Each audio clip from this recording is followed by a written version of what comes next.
Hi everyone, my name is Michael Hensel. This is GEB3213 Business Communication, and I'm very excited to present the final project for this class. It's been a handful this semester, for myself, as I'm sure for all of you. So anyway, jumping right into it, I chose to do my proposal on the company that I currently work for, Coastal Real Estate Collection, or do consulting for. The proposal is comprised of, it will adjust, so the proposal is comprised of: the Coastal Real Estate Collection can drastically benefit by making some key changes to the sales team and revitalizing our training program. And basically, we'll discuss the strategies that are behind these changes. And who is Coastal? Coastal Real Estate Collection is a real estate brokerage. We do acquisitions mainly for larger funds or groups of investors. And what are we doing? We're going out and finding homes, townhouses, single-family homes that meet these investors' criteria. For example, stay within $100,000 to $250,000, only 3 beds and 4-bedroom homes, exterior construction block, and so on and so forth. Under 3,000 square feet, certain neighborhoods, cookie-cutter neighborhoods, things like that. Why? Well, they're building a massive rental portfolio across the country, in a lot of different areas. So we are part of that market share as far as the agents are concerned, the acquisitions teams. So, in any event, how much will we make with these changes? A lot more. $48,000 in revenue, lowballing a month. So, risks and benefits. The risks of the risks of this venture are loss in productivity,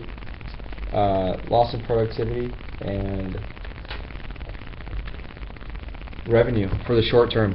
And what I mean by that is, during the training, somebody has to train that person, and that person will be taken out of the loop. That person will not be as productive as they would be if they weren't training somebody and doing their job at the same time. This results in kind of like a kink in the chain, or a kink in the hose.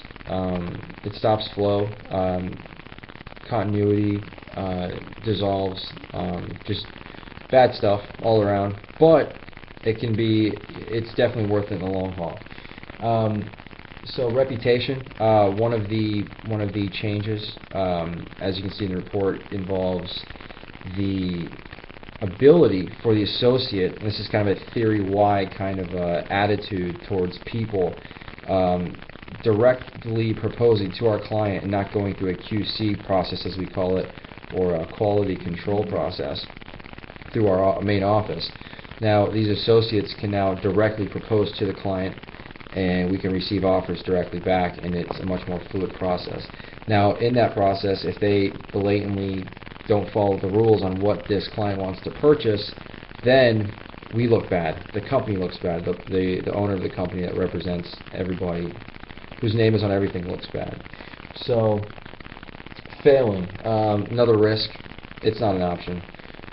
Benefits. So, $48,000 a month in just gross revenue for the office. For a small 3 or 4 man team office, that's not bad for a monthly. Just to increase, for an increase in revenue for some key changes. Increased efficiency, and most importantly, more time for our partners to work on new business, new ventures. And as the trends in real estate, of course, they come and they go. The rental market's hot, the sales market's hot, then it's not, and then prices drop, and then people buy again when it bottoms out, and it's a cycle. So being ready for the next trend and adapting is a huge part of this business. So just being a few steps ahead.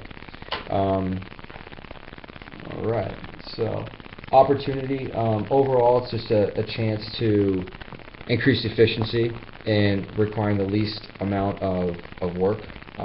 It's going to be kind of rough going for the first few moments or few weeks of the training, but the switch around with the new admin, getting rid of an inefficient associate, and bringing on a more qualified individual will be the best move for the firm. So slow and steady transition into new markets, as discussed a few minutes ago, is very key. More disposed to a stake in ancillary services for real estate, and just more expansive in the market, instead of being just relegated to a certain specific role in the real estate market. We're trying to get listings, still do acquisitions for investors, do commercial real estate, expand the team, and just keep, our culture, which our culture here is really relaxed, but also just a really high work ethic. So there we go. And the sales projections, the data hasn't changed. The sales projections are the same. We would increase from 33 sales to 47 sales per month. That equating to approximately $48,000 increase in profit. Not to mention that's lowballing, by the way. That's halving it and then halving it again. That's our typical strategy around here. You expect a certain number, take it in half, and that's the number you should expect when we're talking profits. In this case, I halved it twice. So, in any event, increase in sales and efficiency, leading to more time for managers, partners to delve into new business prospects, keep the company going into the rest of the decade and beyond.